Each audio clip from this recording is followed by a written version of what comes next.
कि रविदास जन्म के कारण होत न कोई नीच, जन्म के कारण कोई नीच नहीं होता। और नकर को नीच करी डारी है ओछी कर्म की कीच, नकर को नीच करी डारी है ओछी कर्म की कीच, ओछी कर्म की कीच होगी।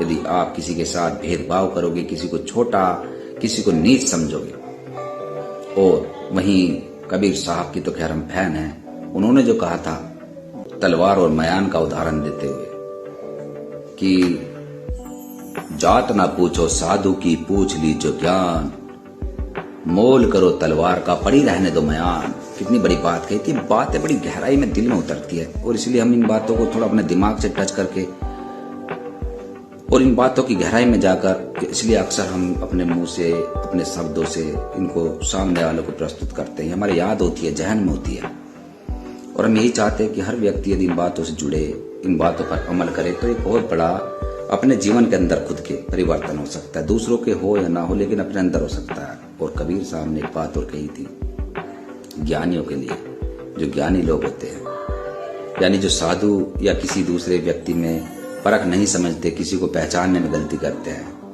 साधु ऐसा चाहिए जैसे सूप सुभाए, साधु ऐसा चाहिए जैसे सूप सुभाए, सार सार गही रहे थोथा द्याय उड़ाए, सार सार दे गही रहे थोथा दे उड़ाए।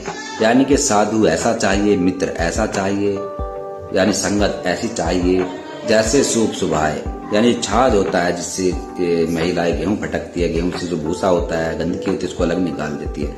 तो ऐसे हमारे मित्र होने चाहिए। ऐसे ही हमारे सामने कोई भी जिसको हम पूजने समझते हैं, साधु समझते हैं, तो उसको हम ठीक प्रकार से समझे, जाने। वो ऐसा होना चाहिए जो कि हमारे अंदर से बुराइयों को हटाए और अच्छाइयों को हमारे अंदर उस सूप की तरह मतलब रख सके। ऐसा नहीं होना चाहिए जो कि हमें गलत संगत में पहुंचाए, हमें गलत दिशा में ले जाए और हमारा उद्धार ना हो सके, हम गलत राह पर चल जाए। तो ऐसे लोगों से ना हम वास्ता रखें, ऐसे लोगों से किनारा करें।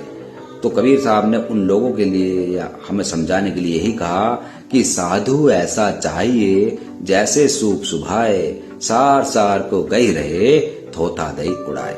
ये बातें थी, छोटी बात में बहुत बड़ा एक महत्व, बहुत बड़ा इसका अर्थ, एक बहुत बड़ा एक संकेत दिया, एक बहुत बड़ा हम लोगों को जीवन के अंदर बदलाव करने का एक उन्होंने रास्ता दिखाया। लेकिन हम क्या है कि इन बातों को इग्नोर करते हैं। तो साथियों, ये साधु संतों वाली बात जो मैं बताना चाह रहा था या बता रहा हूं, तो यही मतलब है कि उनकी बातों का अमल कर